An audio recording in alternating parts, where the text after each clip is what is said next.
Everyone in the ballroom saw it.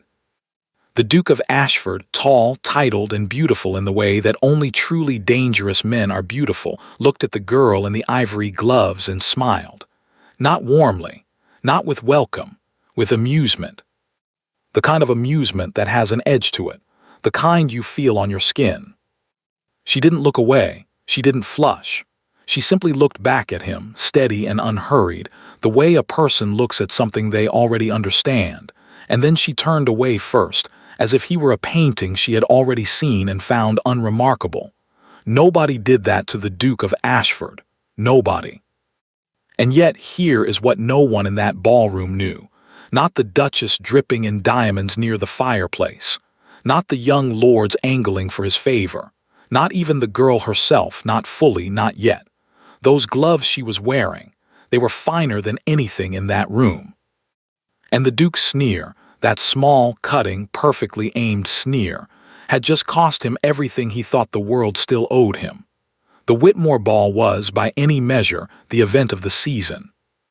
Lady Whitmore herself had made certain of that. The candles alone had cost a small fortune, tall ivory pillars lining every corridor, every staircase, casting the kind of light that made even ordinary faces look like paintings. The flowers were hothouse roses, deep red and almost offensively lush, and the musicians had been brought from London at considerable expense and were now stationed in the gallery above, filling the air with something that managed to be both elegant and quietly insistent. It was the sort of evening designed to make people feel that they were exactly where they were supposed to be. Alina Voss did not feel that way. She felt, if she was honest, and Alina was almost always honest if only with herself, faintly out of place. Not because she lacked the clothes for it, or the manners, or the composure. She had all three in abundance. But Alina had come tonight not as a guest of honor, not as a young woman being presented or pursued or admired. She had come because her Aunt Dorothea's knees had been aching for a week, and Aunt Dorothea had refused, absolutely refused, to miss the Whitmore ball on account of something as indignified as knees. So Alina had come as a companion, a quiet presence at her aunt's elbow, steady and undemanding, easy to overlook. She didn't mind being overlooked. She had learned over the years that being overlooked had its advantages. She collected a glass of lemonade she didn't particularly want and stood near the edge of the room while her aunt was absorbed into a cluster of women her own age, all of them talking at once with the comfortable intensity of people who have decades of shared history, and absolutely no intention of letting anyone else into the conversation. Alina watched the room. It was what she did at events like this. She watched, and she catalogued, and she thought. It kept her occupied, and it kept her calm, and it meant she was almost never surprised by anything, which was a quality she valued more than most people knew. She noticed the Duke of Ashford almost immediately. It would have been difficult not to. He was the sort of man rooms organized themselves around, not because he demanded it exactly, but because something in the way he held himself simply assumed it. He was perhaps 30, dark-haired, with the kind of angular, carved-looking face that portrait painters loved and mothers warned their daughters about. He was laughing at something a man beside him had said, and even his laugh had that quality, effortless, slightly exclusive, as if the joke were better than it actually was simply because he found it amusing. Alina looked at him for exactly as long as it took her to form an opinion. Then she looked away. She had seen his signature before. Not here, not tonight, but in her father's study, on a letter that had arrived 3 months ago, written in a hand that tried very hard to be authoritative and succeeded only in being desperate. A request for an extension, very politely worded, very carefully stripped of anything that might sound like pleading, though the pleading was there underneath, if you knew how to read between the lines. Alina knew how to read between the lines. She had been reading her father's correspondence since she was 16. So she knew, standing there at the edge of the Whitmore ballroom with her unwanted lemonade, that the Duke of Ashford, laughing, polished, the undisputed center of the room's quiet gravity, was in a great deal of financial trouble. She doubted he knew that she knew. She had no particular intention of telling him. She was simply noting it, filing it away. The way she filed everything away. It was perhaps 20 minutes later that it happened. Alina had drifted, as she sometimes did, toward the edge of the dancing. Not to participate, she hadn't been asked, and she wouldn't have accepted in any case, not tonight. But because she liked to watch the patterns of it, the way the formations shifted and reformed, the way people revealed themselves in how they moved and who they chose, and how they looked at their partners when they thought no one was watching. She was standing near a pillar, half in shadow when the Duke turned. She wasn't certain what had drawn his attention, perhaps movement, perhaps nothing in particular, but he turned and his gaze landed on her, and for a moment it was simply neutral. Two people noticing each other across a room, and then his eyes dropped, to her hands, to her gloves. She saw it happen, the slight shift in his expression, the small, incredulous lift at the corner of his mouth, the look a person gets when they have spotted something they find incongruous, something that doesn't fit, and have decided that the most appropriate response is amusement. He leaned slightly toward the man beside him, Lord Fenwick, she would learn later, one of his oldest friends, and said something low, clearly not meant to carry. But the room had shifted just then, the music pausing between pieces, and quiet has a way of doing unexpected things to sound. She heard it. Curious, the gloves know their station better than the woman wearing them. Fenwick laughed. A woman nearby covered her smile with her fan. Alina did not flush. She did not look down. She did not reach for composure, because composure was not something she had to reach for. It was simply where she lived. She looked at the Duke of Ashford directly, steadily, for the space of 3 full seconds. Then she looked away. Not quickly, not in retreat. The way you look away from something that has told you everything you needed to know and requires no further examination. She took a small, unhurried sip of her lemonade, and she thought, so that is the kind of man you are. Across the room, the Duke of Ashford felt, for reasons he could not immediately explain, and would not have admitted to anyone, faintly, inexplicably unsettled. He looked away first. He rejoined the conversation. He laughed at something else Fenwick said. But the image stayed with him, that steady, unhurried look, the complete and utter absence of injury in it. He had aimed to sting, and he had missed, and she hadn't even needed to tell him so. The music started again. Alina set down her lemonade on a passing tray, smoothed the front of her dress, and went to find her aunt. The letter arrived on a Tuesday. Alina knew it was important before she even touched it, not because of anything written on the outside, but because of the way her father was sitting when she walked into the study that morning. Thomas Voss was not a man who sat still. He was a pacer, a stander, a man who thought better on his feet and made decisions the way other men breathed, quickly, naturally, without visible effort. 23 years of building something from nothing had made stillness feel to him like a warning sign. He was very still. He was looking at the letter the way a man looks at something he has already read 3 times and is now simply living with. Alina closed the door behind her. "How bad is it?" she asked. Her father looked up, and then, because he had never once in her life managed to hide anything from her for longer than 30 seconds, he almost smiled. "Sit down, Ellie," she sat. He told her about the Duke. Not everything, not yet. He told her the shape of it first, the outline, the way a careful man explains a difficult thing. The Ashford estate was in serious trouble, had been for years, quietly, invisibly, the way old money tends to collapse, not in a sudden dramatic crash, but in a long, slow, dignified deterioration that everyone pretends not to notice until it is almost too late. The late Duke, Ashford's father, had made a series of investments that had seemed sound and had not been. There were debts, old debts compounding debts, debts that had been managed and rearranged and managed again until the managing itself had become the problem. The Ashford family had approached Thomas Voss 6 months ago. Not directly, through an intermediary as these things were done, carefully, quietly, with a great deal of delicate language designed to make it sound like something other than what it was. What it was, stripped of all the delicate language, was this. They needed money, a great deal of it, and they needed it to come attached to something that made it look like a different kind of transaction entirely. They needed it to look like a marriage. Elinor listened to all of this without interrupting. It was a habit her father had built in her young, let the whole picture form before you react to any part of it. She sat with her hands folded in her lap, and she let him talk, and she watched his face more than she listened to his words, because his face always told her the part he was leaving out. When he finished, there was a silence. "You've already agreed," she said. Not an accusation, a statement. Her father didn't deny it. "I've agreed to consider it." "That's not what your face says." He was quiet for a moment.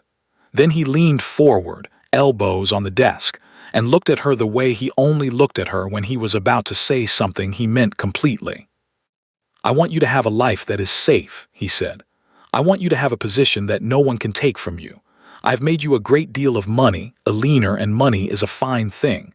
I will never apologize for it, but money without standing is still a locked door in certain rooms, and I know which rooms those are because I've been standing outside them my entire life." He paused. "I don't want that for you." Elinor looked at her father, this broad, plain-spoken, deeply clever man who had started with nothing and built something extraordinary and still, felt the locked doors. And she felt, for a moment, the complicated tenderness she always felt for him. The love and the frustration and the deep, aching understanding that he was doing what he believed was right, and that it was going to be a problem. "What's his name?" she said. Her father told her. She already knew, but she let him say it, and she let her expression stay perfectly, carefully neutral. "I see," she said. She learned the rest of it not from her father, but from Cecily Ashford.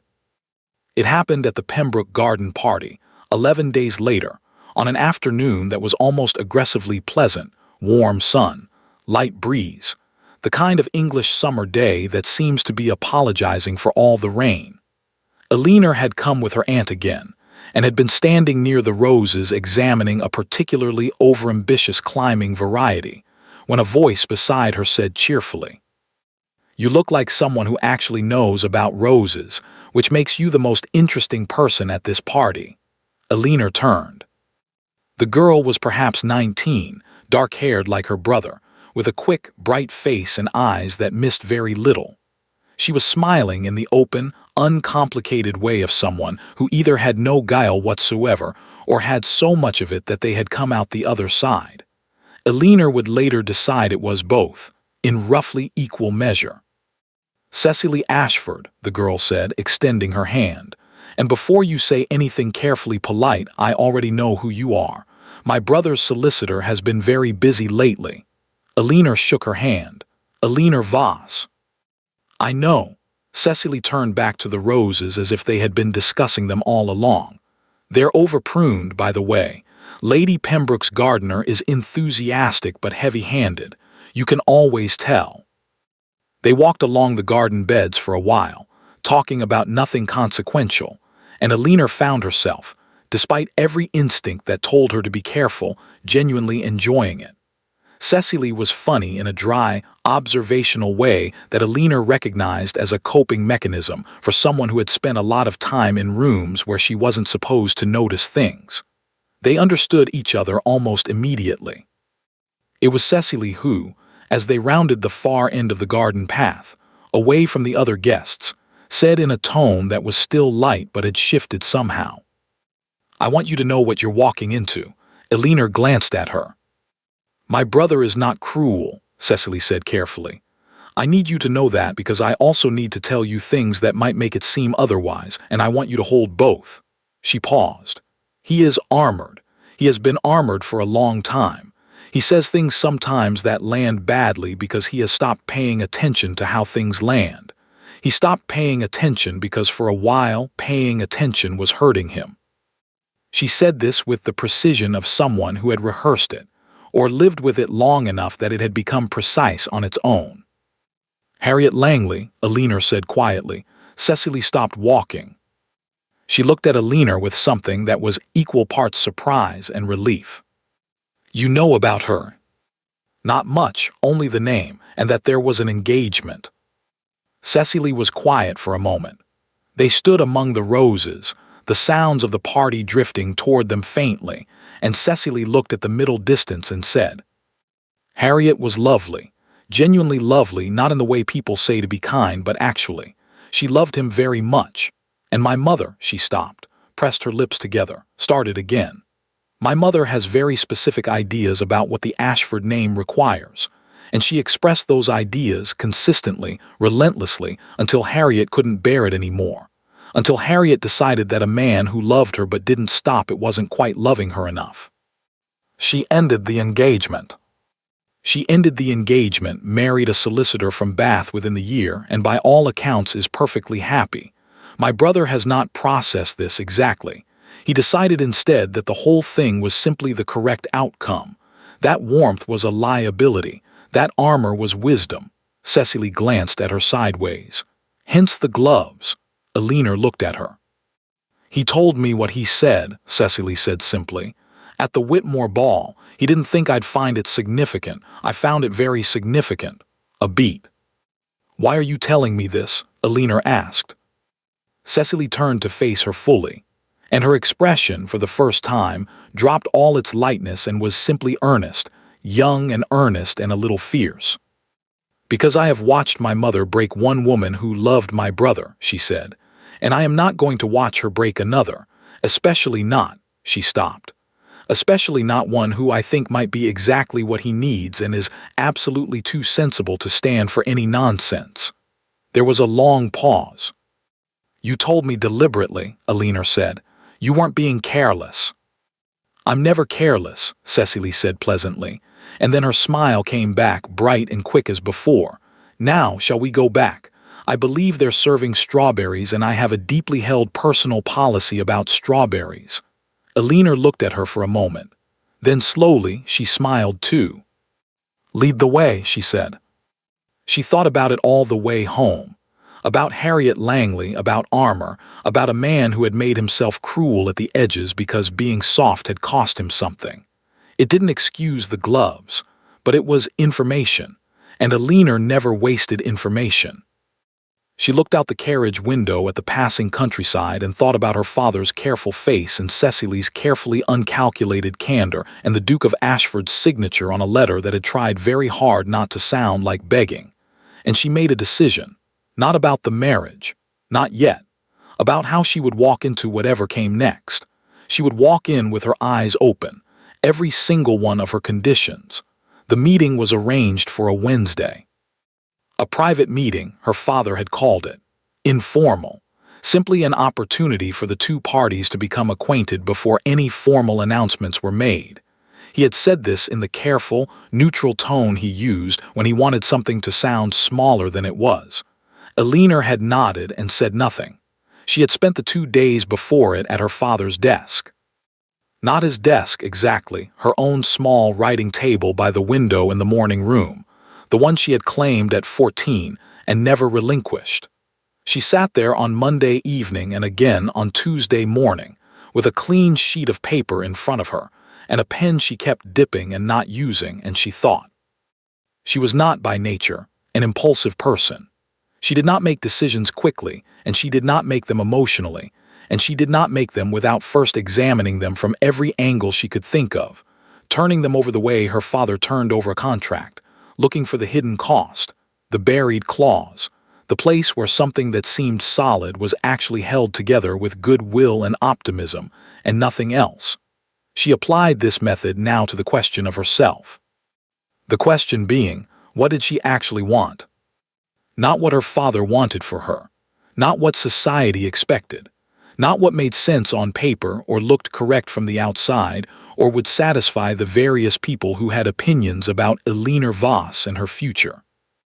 What did she want, Alina specifically, who had read too many of her father's letters to be romantic about money, and had watched too many women disappear into marriages to be romantic about titles, but who was also, underneath all the composure and the cataloging and the careful practicality, a person, with a heart that worked, With a capacity for warmth she did not often display because she had learned early that warmth, displayed carelessly, was an invitation for people to take liberties.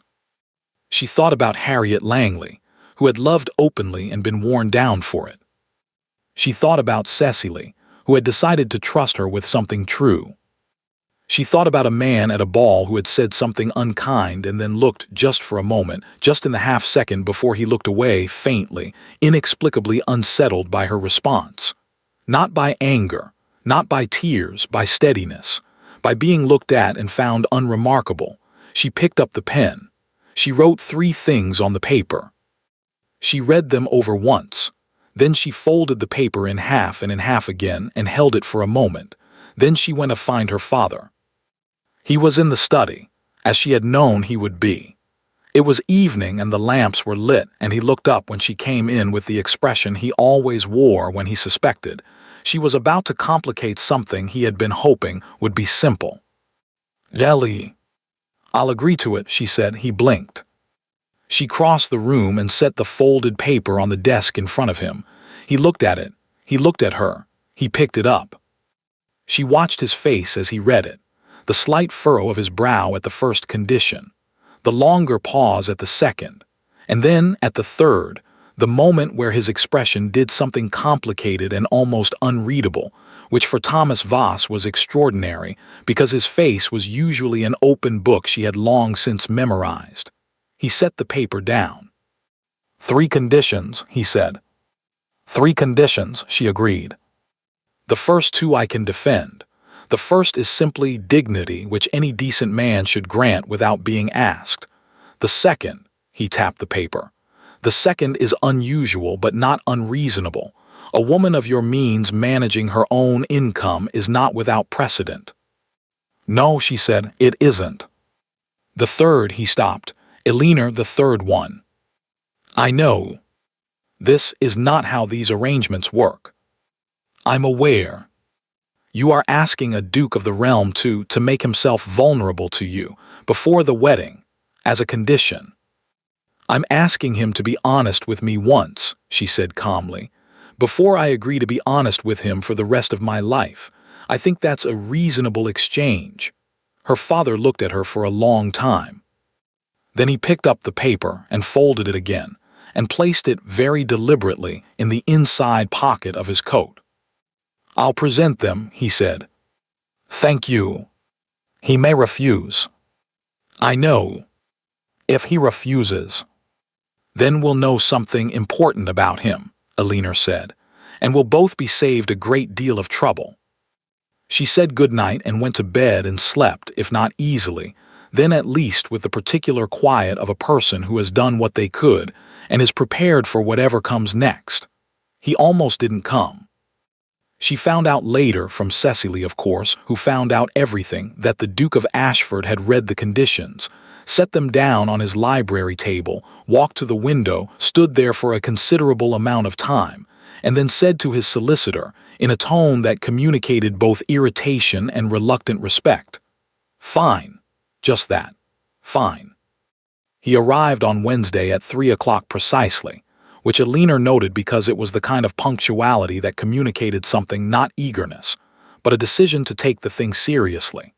Her father received him briefly in the study, exchanged the necessary pleasantries, and then, in what Eleanor suspected was a piece of tactical maneuvering she had not explicitly requested but quietly appreciated, excused himself to see to some correspondence, leaving them alone, in the drawing room. Eleanor was already there when the Duke was shown in. She had chosen the chair by the window deliberately, good light, her back to nothing, a small table beside her with tea she had no intention of pouring until she had taken the measure of the first 2 minutes. She stood when he entered because manners cost nothing. He stopped just inside the door. She had seen him across a ballroom. Up close, she took a single composed breath, somewhat more than she had accounted for. The portrait painter's face. The way he occupied a room not by demanding it but by simply being at ease in it, as if every room he entered had been built to his proportions. He was in traveling clothes, understated and well cut, and he looked, she noted this, like a man who had slept badly and was determined not to show it. She recognized that particular determination. She had worn it herself. "Miss Voss," he said. "Your Grace," she said. He crossed the room and she indicated the chair across from her, and he sat, and for a moment they simply looked at each other. The way two people look at each other when they are both doing the same calculation and both know the other one is doing it. "Your conditions," he said without preamble. "Yes. The first two are acceptable. I assumed they would be." Something shifted slightly in his expression. Not quite amusement, not quite irritation, something between them that hadn't settled yet into either. "The third," he said. "Yes. You want me to tell you something true." "Before the wedding," she said. "Something you haven't told anyone, something real." She paused. "I'm not asking for secrets that would embarrass you or weapons I might use against you. I'm asking for evidence that you're capable of it, that's all." He was quiet for a moment. "That's not a small thing," he said. "No," she agreed. "It isn't, but then neither is what I'm being asked to agree to." He looked at her steadily, and she looked back at him steadily. And it was, she would think about this later, remarkably equal. Two people sitting across from each other in a drawing room, neither of them flinching, both of them paying attention. It was the most honest thing that had happened to her in a long time. "I'll agree to the third condition," he said at last. "When you're ready," she said. "I'm not putting a date on it, I simply need it to happen before the ceremony." He nodded once. She reached for the teapot. "Now," she said, pouring with the composed efficiency of someone closing one chapter and opening the next, "shall we talk about something else entirely? I find that negotiations go better when they're followed by ordinary conversation. It gives both parties something to think about other than what was just agreed to." He blinked, just slightly. "What would you like to talk about?" he said. "Your estate," she said. "Specifically the eastern farmlands. I've read the reports. I think the drainage problem is being mismanaged, and I'd like to know if you agree." There was a silence. Something crossed his face, so quickly she almost missed it, but she didn't miss it. It was surprise. Genuine, unguarded surprise. The expression of a man who came prepared for one kind of conversation and has found himself in a completely different one.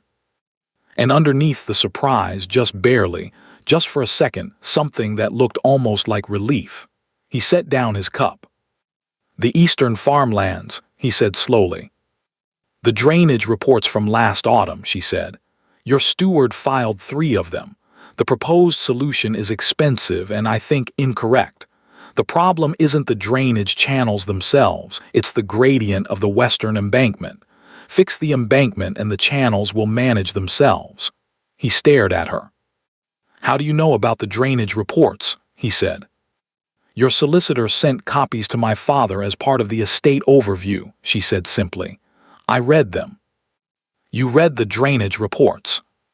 "I read everything," she said. "I find it useful." Another silence, longer this time. And then quiet, careful, like a man choosing his footing on uncertain ground. The Duke of Ashford said, "I think you may be right about the embankment." Elinor picked up her tea. "Tell me what your steward said when you raised it," she said. And just like that, in a drawing room in the middle of a Wednesday afternoon, over drainage reports and cooling tea, something shifted between them. Not dramatically, not with any of the ceremony the ballroom had provided, quietly, practically, the way real things tend to begin. The friendship between Elinor and Cecily Ashford developed the way most genuine friendships do, not in grand moments, but in small ones accumulated quietly over time, like stones placed one by one, until suddenly there is something solid enough to stand on. They walked together 3 times in the fortnight following the Wednesday meeting. Through the park near Cecily's townhouse, along the paths that curved between the elms, at the unhurried pace of 2 people who are ostensibly taking the air, and are actually talking without stopping. They wrote letters on the days they didn't walk, quick, unguarded letters that bore very little resemblance to the careful, formal correspondence Elinor, was used to exchanging with everyone else in her life. Cecily wrote the way she spoke. Directly, observationally, with a dry humor that made Alina press her lips together to keep from laughing in rooms where laughing would have required explanation. Alina wrote back honestly, more honestly than she usually allowed herself with anyone. It surprised her how easy it was. She had been careful for so long. Careful with her thoughts, careful with her words, careful about what she revealed and to whom and in what quantity. It was not coldness. She had never been cold, not really, though she knew some people read her stillness that way. It was simply self-preservation. The habit of a woman who had understood early that intelligence in a drawing room was acceptable only in certain doses and had learned to measure her doses carefully. Cecily required no such measuring. Cecily found Alina's intelligence not threatening but delightful, in the way a person delights in finding someone who speaks a language they thought no one else knew. It was on the third walk, a Thursday, with a sky that couldn't decide between clouds and sunlight, and had settled on an irritable compromise of both, that Cecily finally told her about Harriet properly. Not the outline, the actual thing. She came to one of our shooting weekends, Cecily said. They were walking side by side, their skirts brushing the gravel path. The autumn before the engagement. I was 16, and I thought she was the most wonderful person I had ever met, which I now recognize was partly because I was 16, and partly because she genuinely was wonderful. She paused to redirect around a puddle. She laughed at things, real laughing, not the performed kind. She argued with James, my brother, about poetry, which he pretended to find tiresome and which I could tell he actually loved. She was warm in a way that didn't have any strategy to it. She was simply warm. It was very refreshing in our family. The dry edge of that last sentence landed quietly between them. "Your mother," Alina said. "My mother," Cecily confirmed, "is a woman of extraordinary discipline and very specific ideas about what the Ashford name requires from the people who carry it. She was not cruel to Harriet directly. My mother is never directly anything, which is its own kind of skill. But she was consistent and relentless. And she had a gift for finding the thing a person most wanted to be accepted for and making them feel, very subtly, very persistently, that it was the thing that made them most inadequate. Alina was quiet. For Harriet it was her family, Cecily said. They were perfectly respectable, old name, modest means, genuine warmth.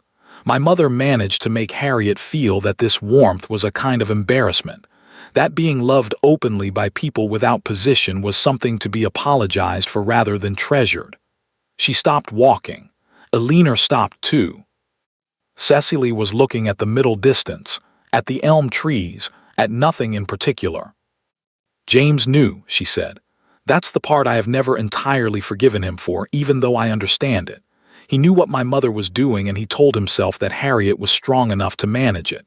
He told himself that love was enough, and that eventually my mother would accept her and that patience would resolve what confrontation would only worsen." She paused.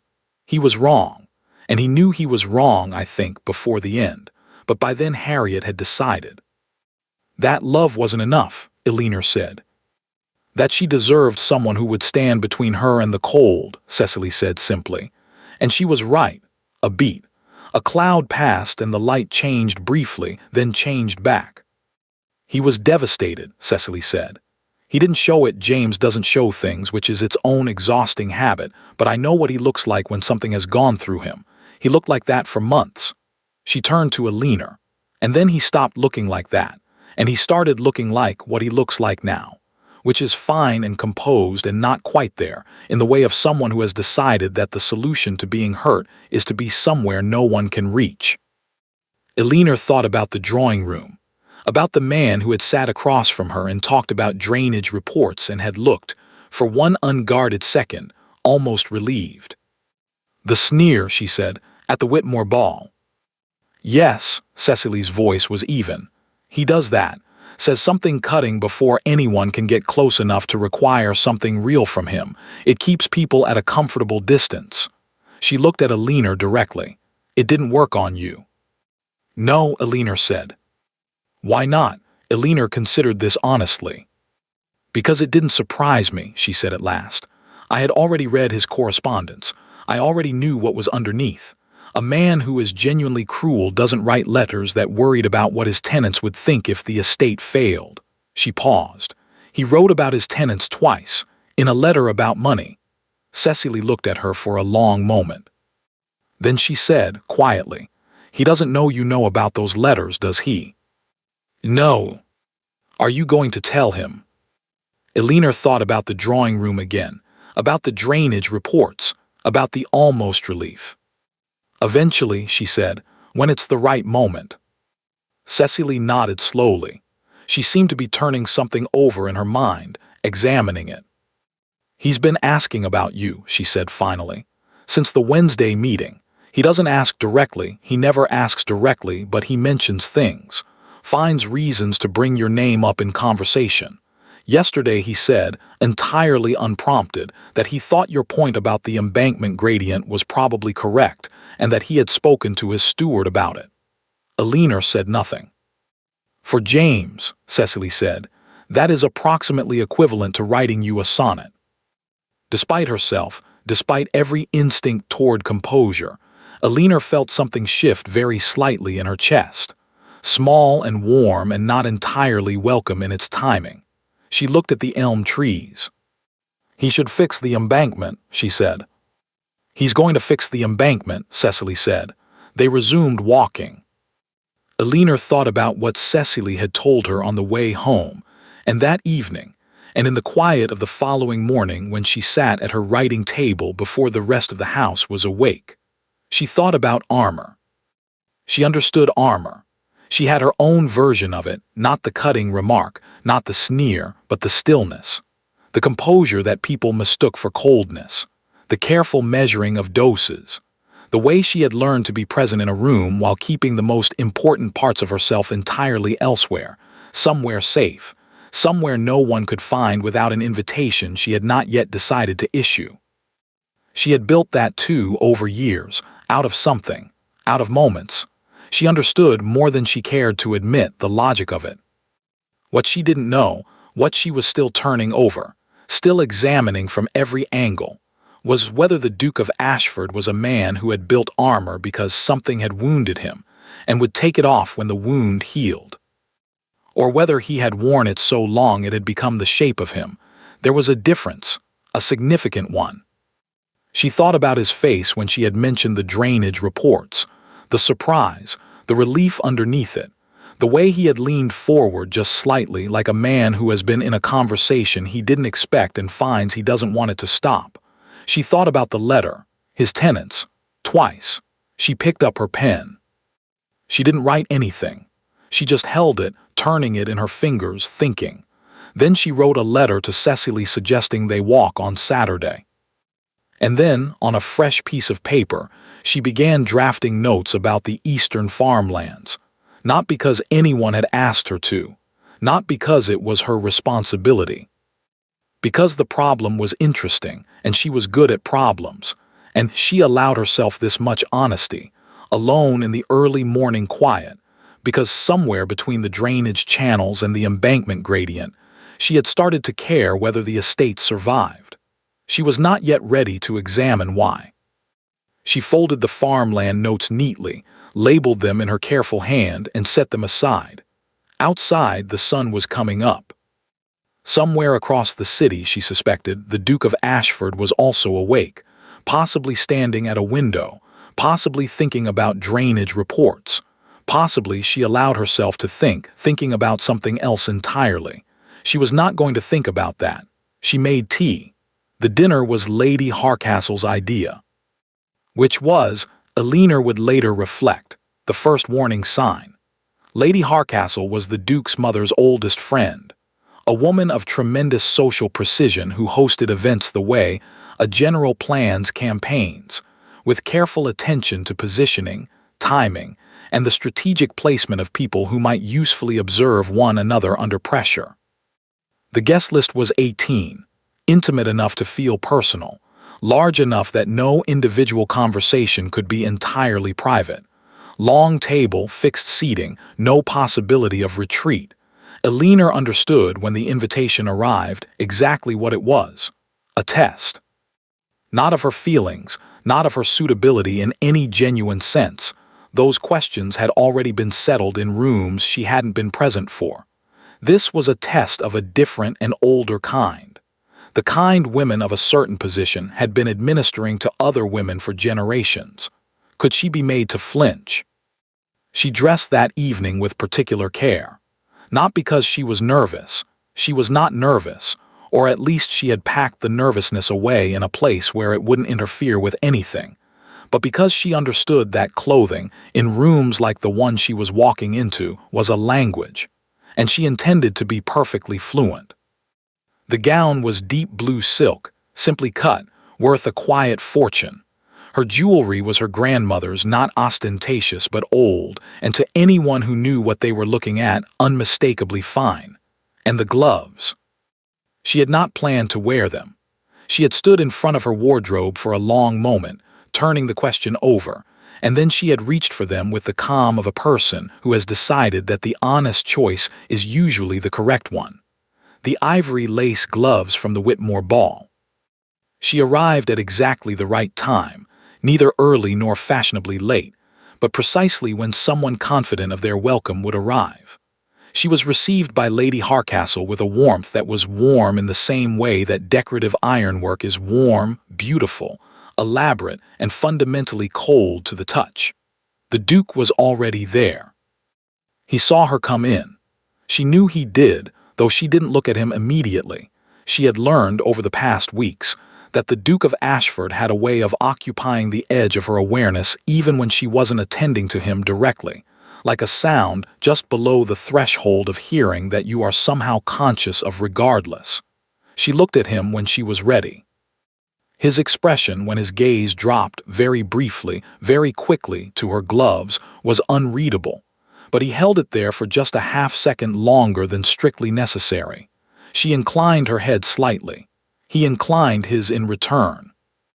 They were placed at the same end of the table but not adjacent, 4 seats apart, with his mother between them in terms of proximity if not in terms of seating. Close enough that conversation could cross the table naturally, deliberately arranged. The first 2 courses passed without incident. The conversation was what it always was in rooms like this, glancing, circling, full of references designed to establish position and test knowledge, and remind everyone present of who belonged and who was merely visiting. Elinor navigated it the way she navigated everything, attentively, economically, without volunteering more than was useful. She noticed the Duchess watching her. Not obviously. The Duchess of Ashford was far too skilled for obviousness, but she was watching, cataloging, assessing, the way Elinor herself cataloged and assessed, except that Elinor did it to understand and the Duchess, she suspected, did it to identify weakness. It happened during the 3rd course. The conversation had turned naturally, as these things never naturally turn, meaning someone had steered it there deliberately to the question of family and lineage. Someone mentioned an old name. Someone else mentioned another. The genealogical map of English society was being unrolled across the table the way it always was in these moments, each name a marker of belonging, each reference a small, elegant reminder of who had roots here and how deep those roots went. The Duchess set down her wine glass. "It is such a particular pleasure," she said, in a voice that carried the length of the table without appearing to try, "to see old families maintaining their connections. There is something so important about understanding where one comes from, don't you think?" General agreement rippled around the table. "Of course," the Duchess continued, "not everyone has the benefit of that kind of history." A small pause, precisely weighted.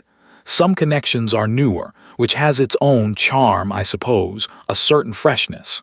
She did not look at Elinor. She didn't need to, the table understood. Elinor felt it, the slight shift in the room's atmosphere, the way several pairs of eyes moved toward her and away again, with the practiced discretion of people watching an accident happen from a safe distance. She felt the Duchess's words settle over the table like a fine dusting of something cold. She picked up her fork. She set it down again. Not quickly, not in agitation. She set it down the way a person sets something down when they have made a decision and require both hands free, metaphorically speaking. The table had gone fractionally quieter. Eleanor looked up. "You're right, Your Grace," she said pleasantly. "History is important, though I've always found it interesting how selectively we choose to remember it." The Duchess turned to look at her. Her expression was serene, the serenity of someone who has administered this particular kind of cold and is accustomed to watching it work. "Oh," she said. Eleanor's voice was unhurried, conversational. "The families we celebrate for their longevity, we often forget to mention which decades were difficult, which winters were hard, which friends quietly extended a hand when the history being made was not the kind anyone wanted written down." She paused. "Old families have old debts, too. The good ones remember them, the great ones remember them with gratitude." A silence. Not a long one, perhaps 4 seconds, but in a room that calibrated itself to social temperature the way this room did, 4 seconds was considerable. Eleanor picked up her fork. She continued eating. The table, after a moment, resumed its conversation. The Duchess said nothing further.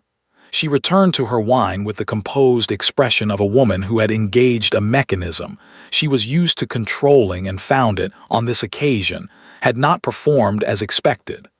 Across the table, Eleanor did not look at the Duke. She didn't need to. She could feel his stillness from 4 seats away.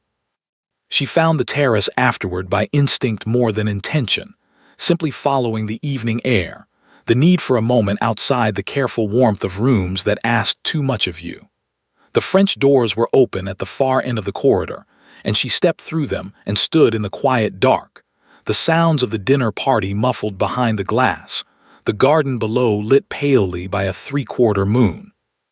She had been there perhaps 2 minutes when she heard the door behind her. She didn't turn. "Miss Voss."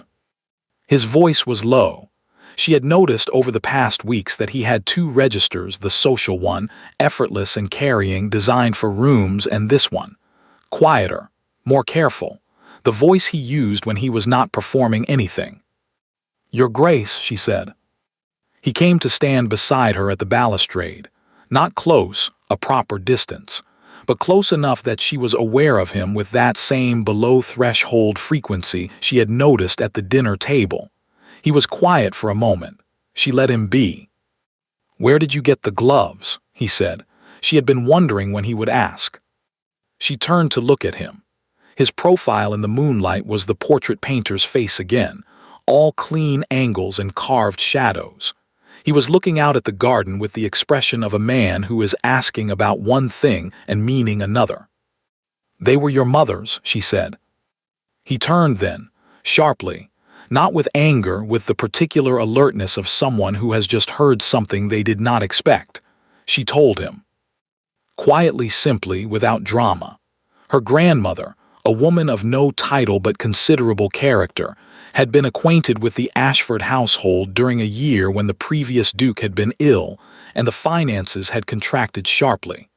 Not a crisis, not publicly, but a difficult season. Her grandmother had helped. Not with loans, not formally, but with the kind of practical, generous, unremarked assistance that women of good character have always provided each other across the fences of class, when the men were too proud to ask, and the women simply got on with it. At the end of it, the Duchess, the current Duke's grandmother, had sent a gift, a pair of gloves, Parisian lace, extraordinarily fine. Her grandmother had kept them. Never worn them, they were too fine for her ordinary life, and she was a practical woman who distrusted objects that were too fine for ordinary life. But she had kept them carefully, wrapped in tissue, in a box that had eventually passed to Eleanor's mother, and then to Eleanor. "I knew what they were when I wore them to the Whitmore ball," Eleanor said. "I recognized the provenance. I had seen the original note that came with them." She paused. "I didn't wear them to make a point. I wore them because they were beautiful and because they had been given in a spirit of generosity, and I thought that was worth honoring." He stared at her. In the moonlight, his face had done something she had not seen it do before. The armor, that careful, cultivated, endlessly maintained armor, had developed a crack. Not a collapse, just a crack. Something underneath it showing through, raw and startled and genuine. "You knew," he said. His voice was very quiet. "I knew." "At the Whitmore ball, when he stopped." "Yes," she said simply, "when you said what you said." He turned away, looked out at the garden again, and she watched him stand there, this complicated, armored, exhausted man, and she watched him understand, fully, completely, without any remaining possibility of not understanding, what he had aimed at and what he had missed. The silence lasted long enough that the garden sounds came through it, crickets somewhere, the faint drift of music from inside. "I owe you an apology," he said. "You do," she agreed. Another silence. "I'm sorry," he said. Not the social apology, the performed, reflexive, frictionless kind she had heard from people who apologized the way they breathed, without particular meaning. This was the other kind, slower, weighted, the kind that cost something. She received it. "Thank you," she said. He was quiet again. Then he said, without looking at her, "She'll do it again, my mother. She'll find other moments." "I know," Elinor said. "I should have," he stopped. "Harriet." "You don't have to say it," Elinor said. "I want to." He turned to look at her. His expression was open, she thought, more open than she had seen it, more open perhaps than he had allowed it to be in a long time. "I let it happen before. I told myself it would resolve itself. I was wrong and I knew I was wrong and I didn't act on it, and I have spent 3 years deciding that the lesson was to stop feeling things that could be taken away." He paused. That was the wrong lesson. Elinor looked at him for a long moment. "What is the right lesson?" she asked. He met her eyes. "That the feeling isn't the problem," he said. "The silence is." She held his gaze. Something shifted between them again, not quietly this time, not practically, not the way it had shifted in the drawing room over drainage reports and cooling tea. This was different, warmer, more consequential. She looked away first. Not in retreat, she never retreated, but because she needed a moment in which she was not looking directly at it. "I'm going back inside," she said. "Yes," he said. "Your Grace." "James," he said. If you would," she considered this. "Elinor," she said. He nodded once. She went back inside. She rejoined the dinner party and finished the evening with complete and unruffled composure, laughed at 2 things that were genuinely funny and smiled at several things that were not, and said goodbye to Lady Harcastle with a warmth that was not decorative ironwork at all. In the carriage home, her hands folded in her lap, the ivory gloves catching the lamplight from the street, she permitted herself alone in the dark, with no one watching, to close her eyes and breathe. She did not know that behind her, still on the terrace, the Duke of Ashford, James, stood for another 10 minutes in the garden dark, looking at nothing, thinking about a woman who had worn his grandmother's gloves to a ball and looked at him like he was simply a man who had said something unkind, and who had looked at him tonight like he might be something more than that. He went inside. He found his mother in the drawing room. He spoke to her quietly, very quietly. The conversation lasted 4 minutes. The Duchess's expression did not change, it never changed, but something in it contracted slightly, the way something contracts when it has encountered unexpected resistance. When he finished, she looked at him for a long moment. Then she turned back to her conversation. He accepted a glass of port from a passing tray and rejoined the other guests, and did not look toward the door Elinor had left through. But he thought about it. The whole evening, he thought about it. The wedding was set for the 14th of October, 6 weeks away. Elinor knew this the way she knew most things about the arrangement, not from James directly, not yet, but from the steady accumulation of practical information that surrounded a formal engagement like weather surrounding a house. The modiste, the announcements, the careful, choreographed series of appearances that signaled to society that the thing was real and settled and proceeding according to plan. It was proceeding according to plan. Elinor was not entirely certain how she felt about that. She sat at her writing table in the early mornings, her thinking time, the quiet hour before the house came alive, and she examined herself honestly, the way she always did, with the same dispassionate precision she applied to drainage reports and financial correspondence. She took stock. She was not unhappy. That much was clear. The meetings with James had continued, twice a week now, sometimes in her father's drawing room and sometimes in the small, book-lined sitting room at the Ashford townhouse that he had apparently designated as the room in which actual conversations happened, as distinct from the formal rooms in which performances happened. She had noticed the distinction immediately. She had found it privately endearing in a way she hadn't expected. They talked about the estate, about the farmlands, where the embankment work had begun and was proceeding.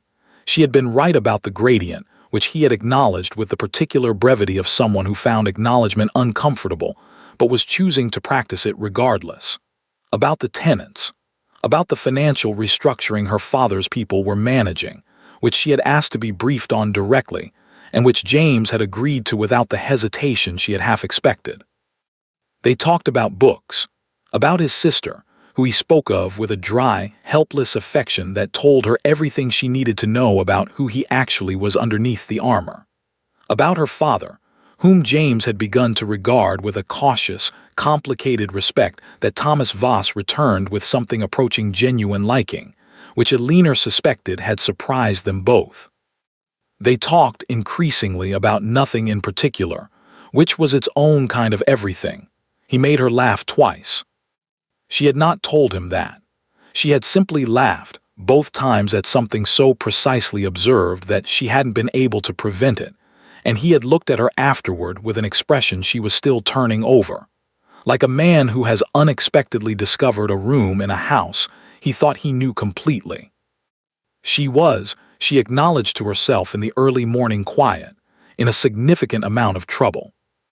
Not the dangerous kind, the other kind. The kind that arrives quietly and makes the ordinary arrangements of your life feel suddenly, stubbornly inadequate. She picked up her pen. She set it down. 6 weeks.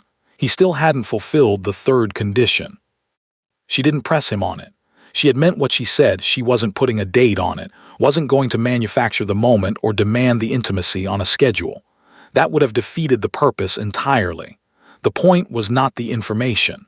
The point was the willingness, the capacity, the proof that underneath the armor there was still a person who knew how to hand something fragile to someone else and trust them with it. She waited. She noticed over those weeks that he was circling it, the way a person circles a difficult thing they have decided to do and are simply finding the right approach to. He would begin conversations and then redirect them. He would look at her sometimes with an expression that had almost something in it, a particular quality of attention that felt like standing at the edge of something and not yet stepping. She understood it completely. She did the same thing herself in the mornings, sitting with her pen and her honest accounting of her own feelings.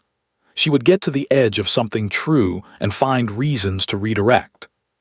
They were, she thought, remarkably well matched in their particular varieties of difficulty. It was a Tuesday when it happened. 3 weeks before the wedding.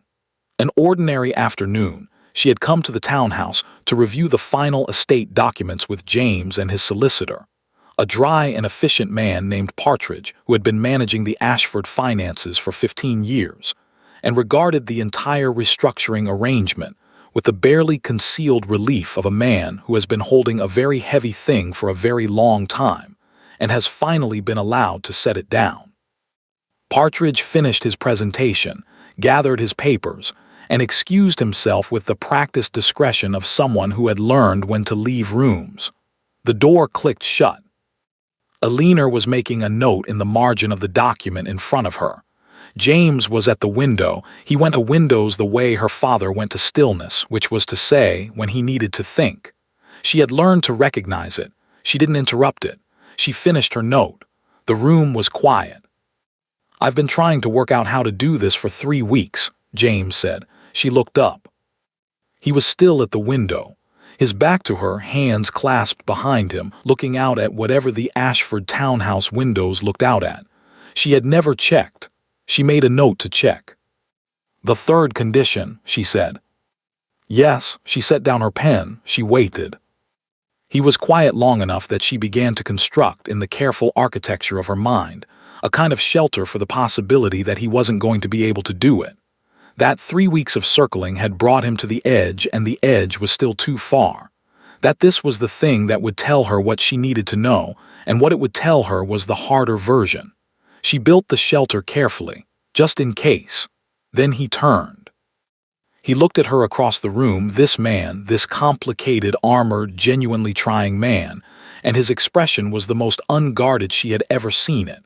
Not broken open, not collapsed, just present, simply and entirely present in the way people rarely are when they know they are being looked at. I had decided to let it go, he said. She waited. The estate, 2 years ago, perhaps a little more. I had looked at everything, the debts, the projections, the years of managing and rearranging, and I had made a private decision that it was finished. That I would wind it down responsibly, see the tenants settled as well as I could manage, and let the rest of it go. He paused. The title, the house, my mother's expectations, all of it. Alina was very still. I had made my peace with it, he said, or I thought I had. There was, I won't pretend there wasn't relief in it. The decision, I mean. After years of carrying something that was only getting heavier, the decision to put it down felt almost like freedom. He stopped, looked at the window, looked back at her. And then I went to the Whitmore ball. The room was very quiet. I don't know why I said what I said, he said. About the gloves. I have thought about it many times since, and I don't have a satisfying explanation. I saw someone who was completely at ease in herself in a room full of people performing ease, and something in me wanted to disturb that. The way a person wants to disturb a still surface, for no better reason than that. He stopped. His jaw tightened slightly. That is not a justification, he said. I know what it was. It was the action of someone who had decided, very privately, that the world owed him damage in return for the damage it had done him, and had found a target. He looked at her directly. You were not a fair target. You were simply standing there. Alina did not speak. And you looked at me, he said. The way you looked at me. And I went home that night and I thought not about what I had said, not yet, but about that look. About what it had done to me. Which was to make me feel, for the first time in perhaps 2 years, like a man who was capable of doing better. He paused. Not that I had done better, that I was capable of it. There's a difference. There is, she said quietly. Your father's letter arrived 6 weeks later, he said, and I told myself it was coincidence, that the timing meant nothing. But when Partridge laid out the arrangement and I understood who your father was and, by extension, who you were, I thought. He stopped again. She waited. I thought that the look was the beginning of something, he said, not the end of something, and I decided that I wanted to find out if I was right. The clock on the mantelpiece ticked. The afternoon light lay across the floor between them, pale gold and perfectly still. Alina looked at this man who had spent 3 weeks working up to handing her something fragile, and she felt, she allowed herself to feel fully without managing or measuring it. The thing she had been redirecting herself away from every morning at her writing table. It was considerable. She picked up her pen. She set it down again. Your turn, he said quietly. You don't have to. It wasn't in the conditions that you would. I know, she said. I want to, he waited. She looked at her hands, at the edge of the document in front of her, at the room she had come to know over the past weeks, the books she had noticed and catalogued, the window she had always meant to look out of. I was afraid, she said, when I wrote the 3 conditions. Of what? That you would meet all of them, she said. I had written them as I told myself they were a test, a reasonable practical evaluation of whether this was a man I could respect, could work with, could build something functional with. She paused. But I knew, writing them, I knew the real reason. The real reason was that if you met them, if you were genuinely capable of the things I was asking for, then I would have no reason left to protect myself from you. The room was absolutely still. And I have been very carefully protected, she said, for a very long time. He crossed the room. Not quickly, not dramatically. He crossed the room the way everything real had happened between them, at a measured, unhurried pace, as if speed would break something that was only just becoming solid enough to hold weight. He stopped in front of her chair. She looked up at him. "I met all three of them," he said. "I know," she said. "Are you afraid now?" She considered this honestly. "Yes," she said, "but differently." He reached out carefully, asking, and she placed her hand in his. His fingers closed around hers. Outside somewhere a carriage passed. The clock ticked. The afternoon light shifted a degree. Neither of them moved. "I would like," he said very quietly, "to stop deciding that the world owes me damage." "I would like," she said equally quietly, "to stop measuring my doses. A beat." "That seems like a reasonable basis," he said. "It does," she said. She stood. They were very close now. The portrait painter's face and the exhaustion gone from it replaced by something else, something careful and new and deeply, visibly real. He raised her hand. He pressed his lips to her knuckles, over the gloves, over the Parisian lace, over everything those gloves had carried between his family and hers across the years, and held them there for a moment. She felt it through the fabric, all of it. They were married on the 14th of October. It was not a large wedding. Elinor had not wanted large, and James had agreed with a relief that made Cecily, standing beside Elinor as her attendant, press her lips together to hide a smile. Small. Family. The people who had actually been present for the story rather than merely adjacent to it. Thomas Voss cried. He was extremely dignified about it. He produced a handkerchief at exactly the right moment and was fully composed again within 30 seconds, and he would have denied it entirely to anyone who asked. But Elinor had been watching his face for 26 years, and she knew what she saw. She was glad. She was, as she stood at the altar and looked at the man across from her, this difficult, complicated, genuinely trying man who had sneered at her gloves and ended up grateful for them. Glad in a way that was not simple or tidy, or the kind of gladness she had always privately suspected she would feel if she ever got here. It was better than that. It was solid. It was honest. It had been built out of drainage reports and difficult conversations and 3 conditions on a folded piece of paper and a terrace in the dark and a Tuesday afternoon when someone had finally, carefully, handed something fragile across the distance between them. She said her vows clearly, without trembling. He said his and looked at her the entire time. The morning room at Ashford Park had become Elinor's. Not by declaration. No one had announced it. No formal transfer of territory had occurred. It had simply happened, the way things happen when a house begins to understand its inhabitants. The room faced east, which meant good light from early morning through midday. It had 3 windows and a fireplace that drew well and bookshelves that had been half empty when Elinor arrived and were now entirely full. Her writing table stood at the center window, positioned at a slight angle that she had adjusted twice before finding exactly right. She was at it now. Outside, October had arrived in the particular way it arrived at Ashford Park, slowly, generously, laying color across the grounds with an unhurried hand.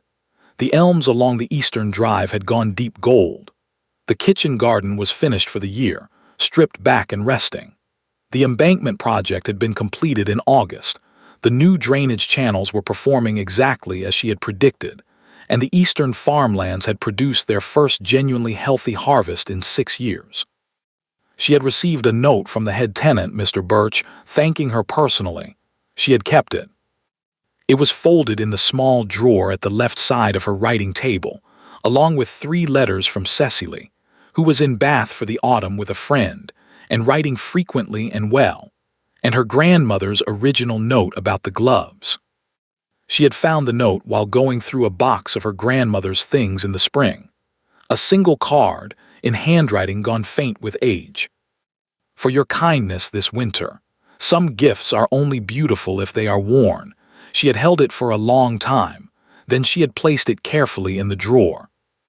She was working now on the correspondence for the northern tenants, a matter of some complexity involving a boundary dispute that had been festering since before James had inherited the estate and which she had decided, with characteristic practicality, to simply resolve.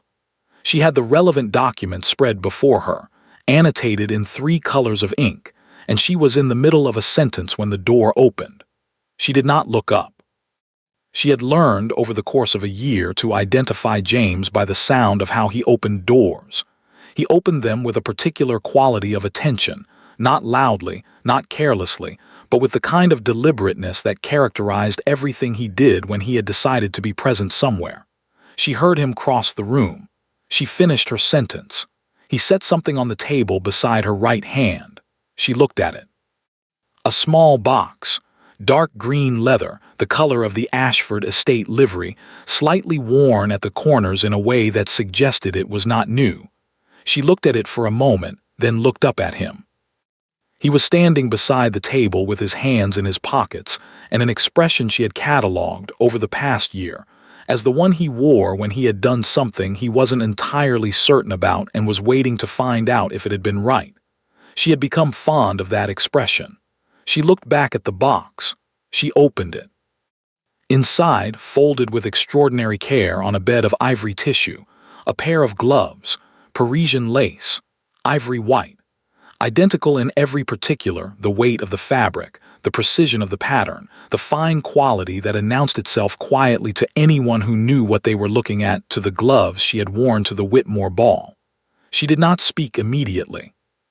She lifted one glove from the tissue, turned it over in her hands, felt the lace between her fingers, light and intricate and impossibly well made, the work of someone who had understood that the finest things are built one careful detail at a time.